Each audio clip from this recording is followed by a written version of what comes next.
Hi, നമസ്കാരം. ഇന്ന് ഞാൻ നിങ്ങളടുത്ത് നാർസിസിക് പേഴ്സണാലിറ്റിയുള്ള പുരുഷന്മാരെക്കുറിച്ചും ഭാര്യമാരെക്കുറിച്ചുമുള്ള കാര്യങ്ങൾ ഷെയർ ചെയ്യാനാണ് വന്നിട്ടുള്ളത്. ഇതിൽ നമുക്ക് ഫസ്റ്റ് തന്നെ പുരുഷന്മാരെക്കുറിച്ച് പറയാം. അതിന് മുന്നേ ആയിട്ട് ഇവർക്ക് ഇല്ലാത്ത ഒന്ന് രണ്ട് കാര്യങ്ങൾ എന്താണെന്ന് വെച്ച് കഴിഞ്ഞാൽ, ഈ NPD പേഴ്സണാലിറ്റിക്കാർക്ക് ഈ എമ്പതി എന്ന് പറയുന്നൊരു സംഭവം തൊട്ട് തീണ്ടിട്ടുണ്ടാവില്ല. ഇവരൊരിക്കലും ഒരു എമ്പത്തറ്റിക് ലിസണറായിട്ട് മറ്റൊരാളെ കാണില്ല. മറ്റൊന്നെന്ന് പറഞ്ഞു കഴിഞ്ഞാൽ ഇവരെപ്പോഴും ഈഗോ ഉള്ള ആൾക്കാരായതുകൊണ്ട് തന്നെ ഞാൻ എന്ന ഭാവം മാത്രമേ ഇവർക്ക് ഉണ്ടാവുള്ളൂ. ഇവര് ഞാൻ വിട്ട് നമ്മളെന്നൊരു വേർഡ് ഇവരുടെ നിഘണ്ടുവിലേ ഇല്ല എന്നുള്ളതാണ്. ഇപ്പോൾ ഫാമിലിയിലായിക്കോട്ടെ, ഫ്രണ്ട്ഷിപ്പിൻ്റെ ഇടയ്ക്കാവട്ടെ, എവിടെയാണെങ്കിലും ഞാൻ ചെയ്യുന്നത് പോലെ ഞാനാണ് വലിയവൻ, അല്ലെങ്കിൽ ഞാൻ പറയുന്നത് നിങ്ങൾ അനുസരിക്കാനുള്ളവരാണ് എന്നൊക്കെയുള്ള രീതിയിൽ, എന്നെപ്പോലെ നിങ്ങൾക്ക് ആർക്കും കഴിവില്ല എന്നൊക്കെയുള്ള രീതിയിൽ ഇവരിങ്ങനെ ഇവരെ തന്നെ പൊക്കി കാണിച്ചു കൊണ്ടേയിരിക്കും എന്നുള്ളതാണ്.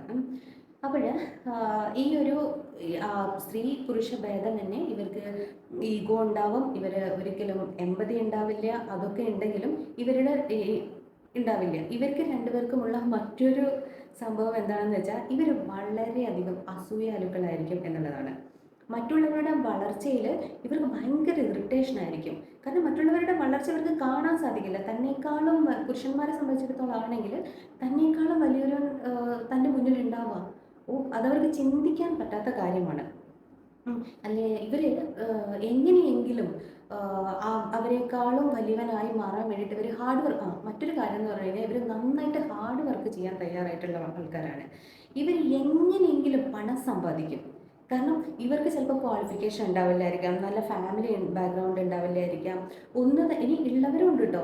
ഉള്ളവരും ഇല്ലാത്തവരാണെങ്കിലും എന്തൊക്കെ തന്നെ പറഞ്ഞു കഴിഞ്ഞാലും ഇവർ പണം സമ്പാദിക്കുക എന്ന് പറയുന്നത് NPD പേഴ്സണാലിറ്റിയിലുള്ള പുരുഷന്മാരെ സംബന്ധിച്ചിടത്തോളം ഒരു തരം ഭ്രാന്താണ്. ഇവർ നന്നായിട്ട് ഹാർഡ് വർക്ക് ചെയ്യും, നന്നായിട്ട് പണം സമ്പാദിക്കും. എന്നിട്ട് ഈ പണം ഇവർ സമൂഹത്തിന് വേണ്ടിയിട്ട് ഇങ്ങനെ പല കാര്യങ്ങൾക്കായിട്ട് കൊടുത്തുകൊണ്ടിരിക്കും. അതായത് എന്തെങ്കിലും പിരിവിന് വന്നു കഴിഞ്ഞാൽ, ഇല്ലെങ്കിൽ ചിലപ്പം എന്തെങ്കിലും മറ്റുള്ളവരെ കാണിപ്പിക്കാൻ വേണ്ടിയിട്ട്, അതായത് താൻ വലിയ സിമ്പതിയുള്ള ആളാണ്, താൻ വലിയ എമ്പതിയുള്ള ആളാണ് എന്ന് മറ്റുള്ളവരെ കാണിക്കാൻ വേണ്ടിയിട്ട് ഇവരെന്ത് ചെയ്യുന്നറിയോ, മറ്റുള്ളവരുടെ ഒരു ഇംപ്രഷൻ കിട്ടാൻ വേണ്ടിയിട്ട് ഇവർ ഇത്തരത്തിലുള്ള സേവനങ്ങളൊക്കെ ചെയ്യും. എന്നാൽ വളരെയധികം പിശുക്കന്മാരും ആയിരിക്കും ഇവർ. ഇവരുടെ ഫാമിലിയെ തന്നെ എടുത്ത് നോക്കിക്കഴിഞ്ഞാൽ, ഇപ്പം പുരുഷന്മാരാണെങ്കിൽ വൈഫുമാരുടെ ആഗ്രഹത്തിന് എന്താണെന്നല്ല അവർ പല കാര്യങ്ങളും സാധിപ്പിച്ചു കൊടുത്തിട്ടുണ്ടാവുക. അവരുടെ ഇഷ്ടം എന്താണ് എന്ന് നോക്കിയിട്ടാണ്. അവർക്ക് എന്താണ് വേണ്ടത് എന്ന് നോക്കിയിട്ട് അവരുടെ ആഗ്രഹം എന്താണ്, നിനക്ക് എന്താണ് ഇഷ്ടം, നിനക്ക് നിൻ്റെ ആഗ്രഹങ്ങൾ എന്നോട് ഷെയർ ചെയ്യൂ എന്ന് അവർ ഒരിക്കലും പറയില്ല. പകരം തൻ്റെ ഇഷ്ടങ്ങൾ മറ്റുള്ളവരുടെ മേലേക്ക്, അതായത് തൻ്റെ വൈഫിൻ്റെയും തൻ്റെ കുട്ടികളുടെയും മേലേക്ക് അടിച്ച് ഏൽപ്പിക്കുന്ന ഒരു സ്വഭാവമാണ് ഈ പേഴ്സണാലിറ്റിക്കാർ കാണിക്കുക എന്നുള്ളത്. ഇനി ഇവർ അസൂയാലുക്കളാണെങ്കിൽ പോലും തൻ്റെ മുന്നിൽ തന്നെക്കാളും വലിയവൻ നടന്നു പോകുന്നുണ്ടെങ്കിൽ പോലും ഇവരുടെ ഒരു ക്വാളിറ്റി എന്താണെന്ന് അറിയാം. ഇവർ ഇത്തരത്തിലുള്ള വ്യക്തികളായിട്ട് ഫ്രണ്ട്ഷിപ്പ് ഉണ്ടാക്കും എന്നുള്ളതാണ്. ഈ ഫ്രണ്ട്ഷിപ്പ് ഉണ്ടാക്കുന്നത് കാണുമ്പോൾ നമ്മൾ വിചാരിക്കും, നല്ല രീതിയിൽ ഒരു ഫ്രണ്ട്ഷിപ്പ് ആയിരിക്കുന്നത്. പക്ഷെ ഒരിക്കലും അല്ല. ഇവർക്ക് യാതൊരു തരത്തിലുള്ള ആത്മാർത്ഥതയും ആ ഒരു ഫ്രണ്ട്ഷിപ്പിൽ ഉണ്ടാവില്ല എന്നുള്ളതാണ്. ഇവരുടെ ലക്ഷ്യം എന്ന് പറഞ്ഞു കഴിഞ്ഞാൽ, എങ്ങനെയാണ് ഇയാൾ വിജയിച്ചിരിക്കുന്നത്, എങ്ങനെയാണ് ഇയാൾ എന്നെക്കാളും മുന്നിലേക്ക് എത്തിയിരിക്കുന്നത്, അപ്പോൾ ഇവരുടെ കയ്യിൽ നിന്ന് തനിക്ക് എന്തെങ്കിലും നേടിയെടുക്കാനുണ്ടാവും. ആ ഒരു ചിന്ത കൊണ്ടാണ് ഇവർ ഈ തന്നെക്കാളും വലിയൊരു സമ്പന്നൻ്റെ അടുത്തേക്കോ അല്ലെങ്കിൽ വലിയൊരു പൊസിഷനിൽ നിൽക്കുന്ന ഒരു വ്യക്തിയായിട്ടോ തനിക്ക് കിട്ടുന്ന ബെനിഫിറ്റ് മാത്രം ചിന്തിച്ചുകൊണ്ടായിരിക്കും ഇവർ ഫ്രണ്ട്ഷിപ്പിലേക്ക് പോകുന്നുണ്ടാവുക എന്നുള്ളതാണ്. പിന്നെ മറ്റൊന്ന് എന്ന് പറഞ്ഞു കഴിഞ്ഞിട്ടുണ്ടെങ്കിൽ, ഇവർക്ക് സമൂഹത്തിൻ്റെ മുമ്പിൽ എപ്പോഴും നല്ല രീതിയിലുള്ള ഒരു പേഴ്സണാലിറ്റി കാത്ത് വെക്കുന്നത് കൊണ്ട് തന്നെ എപ്പോഴും ഒരു കപട മനോഭാവത്തോടു കൂടിയാണ് ഇവർ മുന്നോട്ടേക്ക് യാത്ര പോയിക്കൊണ്ടേ ഇരിക്കുക എന്നുള്ളതാണ്. ഇവരുടെ മക്കൾക്കാണെങ്കിലും അവരുടെ ആഗ്രഹത്തിനനുസരിച്ചുള്ള ഒരു വിദ്യാഭ്യാസം നേടിയെടുക്കാനോ അല്ലെങ്കിൽ അവർക്ക് അവരുടെ ഇഷ്ടങ്ങൾ ഷെയർ ചെയ്യാനോ ഒന്നും സാധിക്കില്ല എന്നുള്ളതാണ്. ഇനി ഒരുപാട് കാര്യങ്ങളുണ്ട് ഇവരുടെ സ്വഭാവത്തെക്കുറിച്ച് പറയുകയാണെങ്കിൽ. ഇനി സ്ത്രീകളെക്കുറിച്ച്, അതായത് ഭാര്യമാരെക്കുറിച്ച് പറയുകയാണ് എങ്കിൽ, ഭാര്യമാർ പൊതുവേ ഈ NPD പേഴ്സണാലിറ്റിക്കാരുടെ വിക്ടിമായിട്ട് വരുന്നത് പലപ്പോഴും ഹസ്ബൻഡ് വൈഫ് റിലേഷൻഷിപ്പിലാണ് കൂടുതലായിട്ടും കണ്ടുവരുന്നത്. NPD പേഴ്സണാലിറ്റി കൂടുതലും കാണിക്കുന്നത് പുരുഷന്മാരിലാണെങ്കിൽ പോലും സ്ത്രീകളിലും ഉണ്ട്.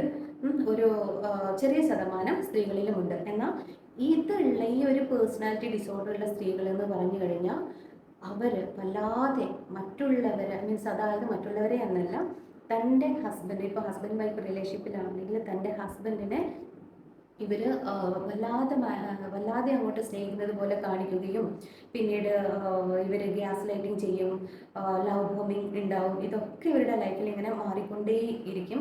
ഹസ്ബൻഡിന് കുറച്ച് കാലം കഴിയുമ്പോൾ മാത്രമേ തൻ്റെ വൈഫ് ഒരു NPD പേഴ്സണാലിറ്റിക്കാരി ആയിരുന്നു എന്ന് മനസ്സിലാക്കാൻ കഴിയുകയുള്ളൂ.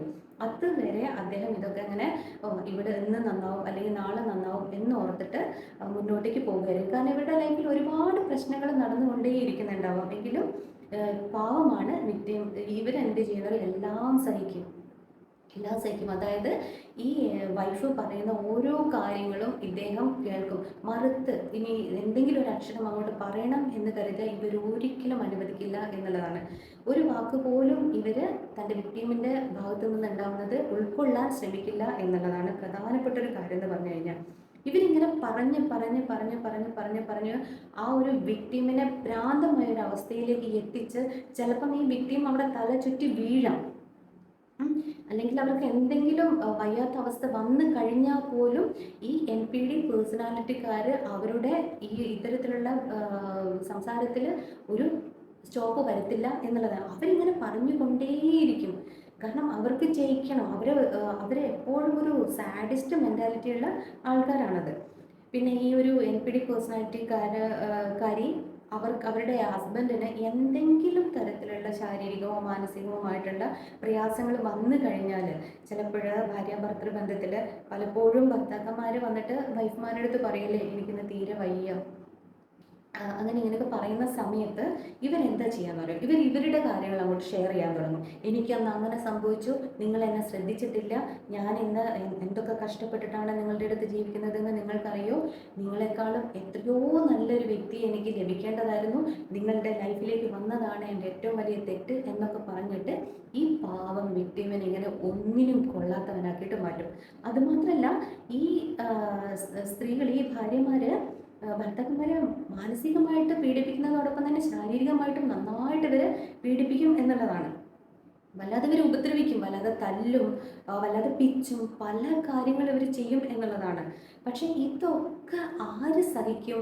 വിക്ടിം ഇതൊക്കെ സഹിക്കും. കാരണം എന്ന് വെച്ചാൽ അവരൊരു ട്രോമ ബോണ്ടിൽ നിൽക്കുന്നത് കൊണ്ട് തന്നെ ഇതിൻ്റെ അകത്ത് നിന്ന്, ഈ വൈഫിൽ നിന്നും ഒരിക്കലും ഇവർക്ക് ഒരു രക്ഷപ്പെടൽ, ഒരു മോചനം ഇവർ കാണുന്നില്ല.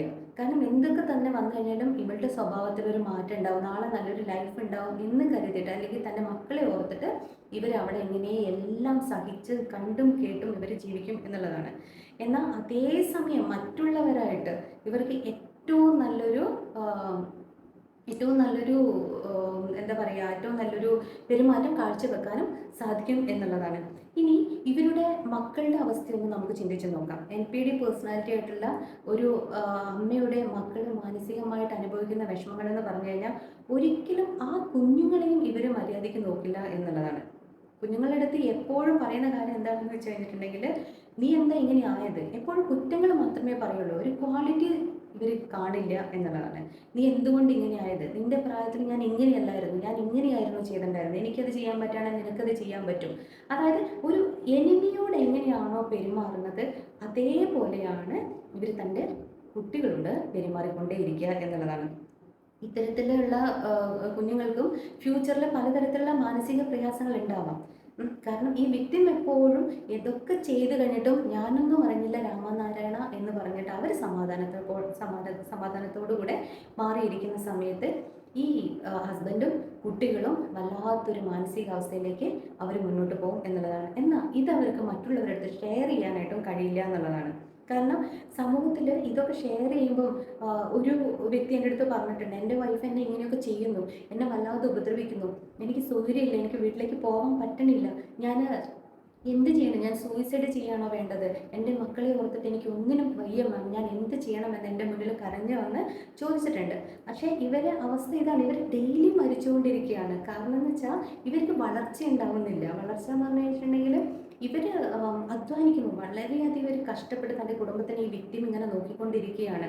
പക്ഷേ എന്നിട്ടും ഒരു നല്ല വാക്ക് പോലും പറയാനായിട്ട് ഈ NPD പേഴ്സണാലിറ്റിക്കാർ തയ്യാറാവില്ല എന്നുള്ളതാണ്. എന്നാൽ ഇവർക്ക് മനസ്സമാധാനം കിട്ടുന്ന ഏതെങ്കിലും ഒരു വ്യക്തിയുടെ അടുത്തേക്ക് പോകാനോ അല്ലെങ്കിൽ ആരുടെയെങ്കിലും എന്തെങ്കിലും സംസാരിക്കാനോ തുടങ്ങിക്കഴിഞ്ഞാൽ അവിടെയും പ്രശ്നങ്ങളായി. കാരണം വെച്ചാൽ അതൊരു മോശമായ റിലേഷൻഷിപ്പിലേക്ക് പോയി, നിങ്ങൾ എന്നെ ചീറ്റ് ചെയ്തു എന്നുള്ള തരത്തിലുള്ള പല സംസാരങ്ങളും അവിടെ വരുന്നത് കൊണ്ട് തന്നെ പലപ്പോഴും ഈ വിക്ടിമുകൾ ഒന്നുമില്ലാതെ അവർ വല്ലാതെ ഒതുങ്ങി നിൽക്കാറാണ് പതിവ്. അപ്പോൾ ഇവരുടെ ഈ ഒരു സ്വഭാവത്തിൽ മാറ്റം വരുത്തണമെങ്കിൽ എന്തൊക്കെ കാര്യങ്ങളാണ് ചെയ്യേണ്ടത് എന്നുള്ളത് നമുക്ക് അടുത്ത വീഡിയോയിൽ കൂടെ പറയാം. നിങ്ങളുടെ ഇടയ്ക്ക് നിങ്ങൾ കാണുന്ന, നിങ്ങളോട് ഷെയർ ചെയ്യുന്ന ഇത്തരത്തിലുള്ള വിക്ടിമുകളുണ്ട് എങ്കിൽ ഒരിക്കലും നിങ്ങൾ ഇതൊക്കെ സഹിക്കൂ എന്ന് പറയില്ല കേട്ടോ. കാരണം അവരെ എങ്ങനെ നിങ്ങൾ കൺട്രോൾ, എങ്ങനെയാണ് നിങ്ങൾ അവർക്ക് കാര്യങ്ങൾ പറഞ്ഞ് മനസ്സിലാക്കി കൊടുക്കേണ്ടത്, ഇത് ആർക്കും മനസ്സിലാവില്ല. എൻ്റെ അടുത്ത് വന്ന് പറഞ്ഞിട്ടുണ്ട്, മാം ഇത് അനുഭവിക്കുന്ന ഒരാൾക്ക് മാത്രമേ ഇത് എത്രത്തോളം കാഠിന്യമുള്ളതാണെന്ന് മനസ്സിലാവുള്ളൂ, മാമിന് പോലും മനസ്സിലാവില്ല എന്ന് പറയുന്നുണ്ട്. അപ്പോൾ ഒന്ന് ഓർത്ത് നോക്കിയേ. അപ്പോൾ നമ്മളുടെ ഫാമിലീൻ്റെ ഇടയ്ക്ക് പല ഫാമിലിയിലായിക്കോട്ടെ, സമൂഹത്തിലായിക്കോട്ടെ, ഒരുപാട് ഫാമിലിയിൽ ഇതുപോലെയുള്ള പ്രശ്നങ്ങൾ നടക്കുന്നുണ്ട്. അപ്പം ഇത് NPD പേഴ്സണാലിറ്റിക്കാരാണ് താൻ എന്ന് ഈ NPD പേഴ്സണാലിറ്റി മനസ്സിലാക്കി എടുക്കുക എന്നുള്ളത്, മനസ്സിലാക്കി കൊടുക്കുക എന്നുള്ളതും വളരെയധികം ബുദ്ധിമുട്ടുള്ള ഒരു കാര്യമാണ്. സോ നമ്മൾ അതിലേക്ക് പോയി കഴിഞ്ഞിട്ടുണ്ടെങ്കിൽ നമ്മളാണ് NPD എന്ന് വരുത്തി തീർക്കാൻ പോലും അവർക്ക് സാധിക്കും എന്നുള്ളതാണ്. അപ്പോൾ ഇവരെ എങ്ങനെ ട്രീറ്റ് ചെയ്യണം എന്നുള്ളത് ഞാൻ നെക്സ്റ്റ് വീഡിയോയിൽ കൂടെ പറയുന്നതായിരിക്കും. അപ്പം എല്ലാവർക്കും ഹാപ്പി.